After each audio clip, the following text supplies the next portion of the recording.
Bonjour à toi, j'espère que tu vas bien. Aujourd'hui, un podcast un petit peu particulier. On va faire quelque chose de différent de d'habitude. Aujourd'hui, je vais interviewer, en tout cas, je vais poser des questions à une mère qui a été confrontée par le biais de sa fille à l'autisme.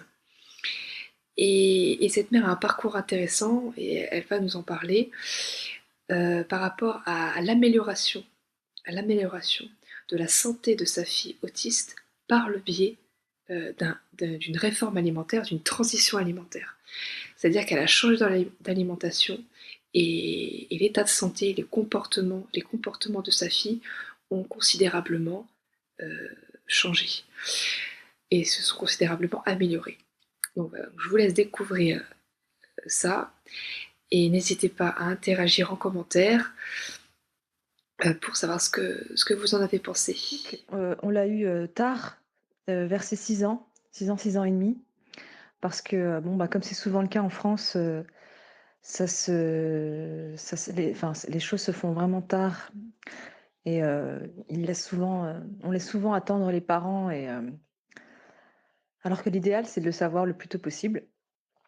Donc mais en fait, les signes, nous, on a vu les signes, en fait, qui sont apparus vers ses 20 mois, un petit peu avant ses 2 ans. Alors, vers quel traitement je me suis retournée en premier.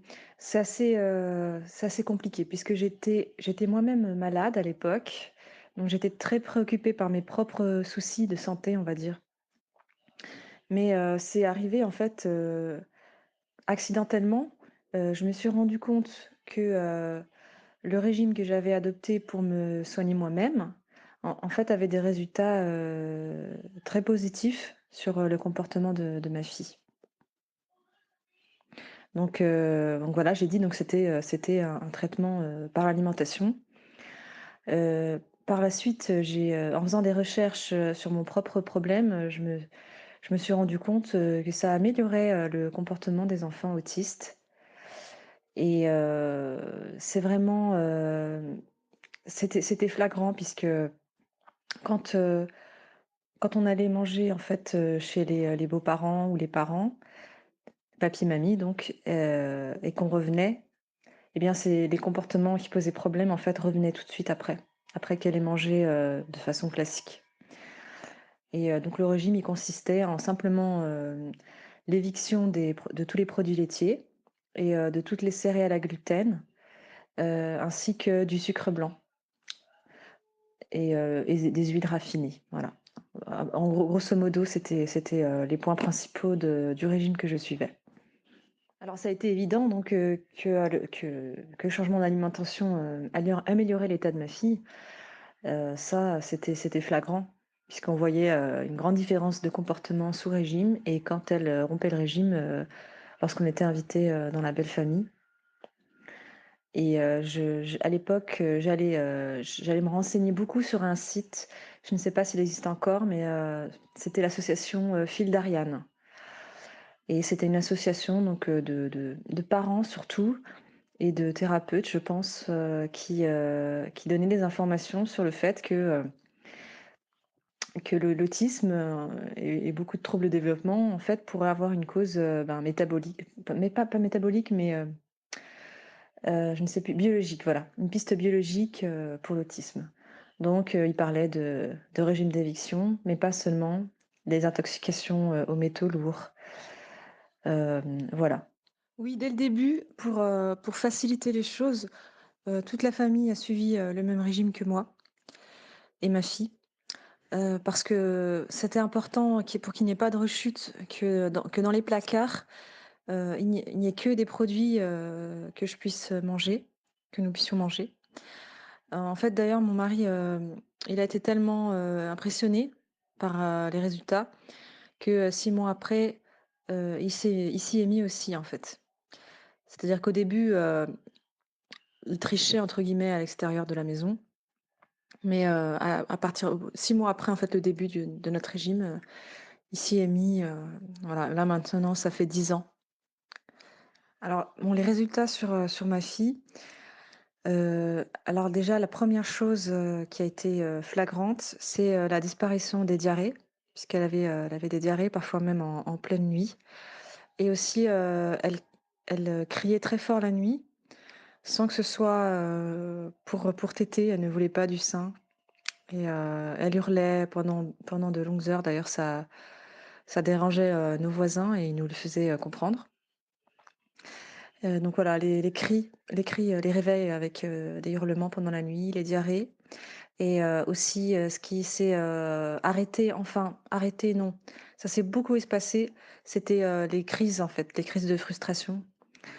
Heu, il y en avait quasiment, 1 par heure en fait. C'est-à-dire que si, elle était très souvent dans sa bulle et si on la perturbait ou si on lui demandait de faire quelque chose et qu'elle, elle n'était pas prête, elle faisait une crise effroyable, en se roulant au sol et en gesticulant et en hurlant, avec les yeux révulsés. Donc c'était toujours impressionnant et très compliqué puisque, avant en fait on pouvait difficilement sortir. J'avais pas mon permis de conduire et elle pouvait faire des crises dans la rue, dans le bus, c'était très, très difficile en fait. Je me souviens d'un exemple où, elle était fascinée dans le bus par quelque chose sur la vitre et elle voulait pas sortir du bus à l'arrêt, quand notre arrêt est arrivé et là, il y a eu une crise, très, très pénible en fait, très, très difficile. Pareil si, parce elle aimait bien tourner autour des plaques d'égout parce qu'en fait, elle aimait bien tout ce qui était rond, heu, tout ce qui tournait ou qui était rond, donc voilà, donc elle restait, fascinée par, cette plaque d'égout ronde. Et par exemple, si j'avais un rendez-vous et ou autre, et qu'il fallait, fallait avancer, on pouvait pas rester là, autour de cette plaque d'égout. C'était pareil, une crise, très violente. Donc du coup, j'osais quasiment jamais sortir sauf, j'appréhendais énormément, les sorties à cause de ça. Donc voilà, ces crises-là, en fait, elles se sont, beaucoup, beaucoup améliorées. Après, petit à petit, elle me répondait quand j'appelais, par son prénom. Donc, il y a vraiment eu des bonnes, pareil au niveau du regard, j'ai l'impression que son regard était moins, évasif en fait, qu'elle regardait un peu plus, de façon un peu plus claire. Voilà, donc ça n'a pas c'est moi je pas ça moi ce que je voulais dire surtout, c'est que le changement d'alimentation ne va pas soigner l'autisme à proprement parler. Parce qu'en fait ça se guérit pas comme une maladie ou autre, mais ça a beaucoup amélioré, en fait, disons, les manifestations de l'autisme et ça change énormément la vie, au quotidien. Alors le temps que ça a pris pour avoir ces résultats, ça dépend des symptômes. Pour ce qui est des diarrhées, c'était, et des cris la nuit, c'était presque immédiat, en fait. Au bout de, je dirais 2-3 jours, maintenant mes souvenirs sont plus, puisqu'elle a 12 ans maintenant, deviennent un peu flous. Mais la 1re chose, c'était, l'arrêt des diarrhées et des on va dire des terreurs nocturnes. Je sais pas si c'était vraiment ça, mais bref, elle ne se réveillait plus la nuit, elle dormait bien. Voilà. Le sommeil et les diarrhées se sont arrêtées, et l'amélioration du comportement, je dirais plutôt dans l'ordre 1 mois ou 2. 1 mois ou 2, ouais. Ça, c'était un peu plus long et surtout, ce qui a renforcé, ma conviction que le régime faisait effet, c'était quand elle rompait le régime, chez, son papy et sa mamie. Quand elle rompait son régime, il y avait une recrudescence, des comportements, disons indésirables, en fait. Voilà. Alors maintenant, à l'heure actuelle, ma fille va bien. C'est vrai que, quelqu'un qui s'y connaît bien en l'observant, 1/2 heure ou 1 heure, va se rendre compte, qu'elle est autiste.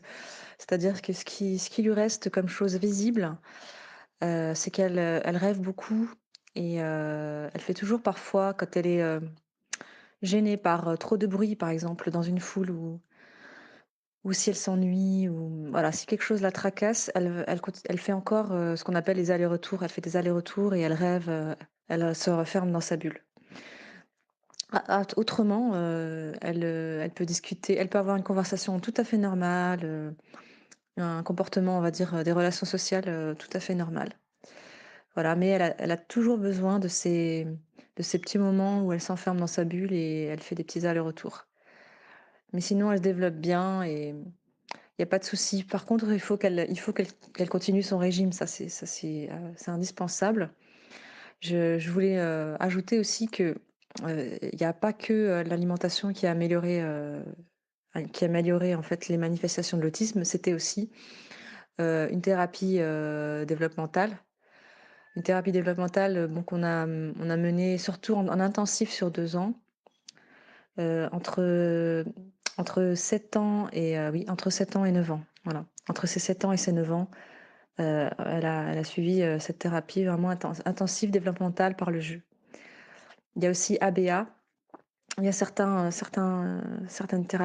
thérapies ABA aussi qui sont bien et d'ailleurs beaucoup de parents, qui suivent en fait, une thérapie comme on dit, biologique, biomédicale, voilà, pour leur enfant, en général, ils ajoutent aussi en plus, une thérapie éducative ou développementale, parce que c'est important, je pense que c'est vraiment très important d'avoir les 2. Sinon ce serait voilà, il me manquerait quelque chose. D'ailleurs, moi, ma fille, elle a fait, comme une sorte de régression de ses symptômes, mais en fait, elle avait, vers ses 6 ans, on avait eu, des enfants invités à la maison et elle avait, piqué en fait leur goûter, c'était des pains au lait et dans la nuit, elle a fait un œdème de Quincke. Donc c'est une réaction en fait allergique, grave. Mais bon, je l'ai surveillée et puis les gonflements, se sont arrêtés et suite à ça, elle a régressé dans le sens où, il y a des nouveaux comportements qui sont apparus, des TOC assez gênants et assez perturbants et un peu plus de crise, voilà. Il y a eu une période comme ça où en fait ça avait, régressé. Bah, mon conseil aux parents autistes, ça va être simple, hein, c'est d'aimer leur enfant, inconditionnellement, d'aimer même leur côté autistique, d'aimer, tout ce qui fait leur enfant et de lui montrer et puis d'en tirer, tous les positifs possibles et ne pas perdre espoir et voilà, vraiment s'accrocher et puis faire beaucoup de recherches, personnelles, en fait, beaucoup, beaucoup de recherches personnelles. Ne pas s'arrêter à ce qu'un médecin va leur dire ou, puisque, il y a un retard, de plusieurs décennies, en tout cas je parle pour la France et donc il faut vraiment faire ses recherches personnelles, il y a énormément de médecins qui sont pas du tout, pas du tout, pas du tout à jour et les parents maintenant même sont beaucoup plus, beaucoup plus spécialistes, on va dire. Je dirais que les parents, d'enfants autistes, chevronnés, ont beaucoup plus d'informations à vous donner que parfois certains médecins, bon, qui sont pas voilà. Ou pire, certains psychiatres, qui, ont des théories, assez farfelues venant de la psychanalyse. Où là, faut vraiment faire très attention, à ça parce que ça n'a aucun fondement scientifique, quoi. Voilà, vérifier les preuves scientifiques, voilà, de tout ce qu'on vous dit et puis, bon courage. Voilà, j'espère que ce podcast t'aura plu et que le témoignage de cette mère t'inspirera et te fera prendre conscience de l'impact énorme que peut avoir un changement alimentaire sur la santé et sur certaines pathologies. Donc n'hésite pas à interagir en commentaire sous cette vidéo, à t'abonner à la chaîne si ce n'est pas déjà fait et à mettre un petit pouce bleu pour plus de visibilité de cette vidéo. Voilà, je te dis à très bientôt pour un nouveau podcast.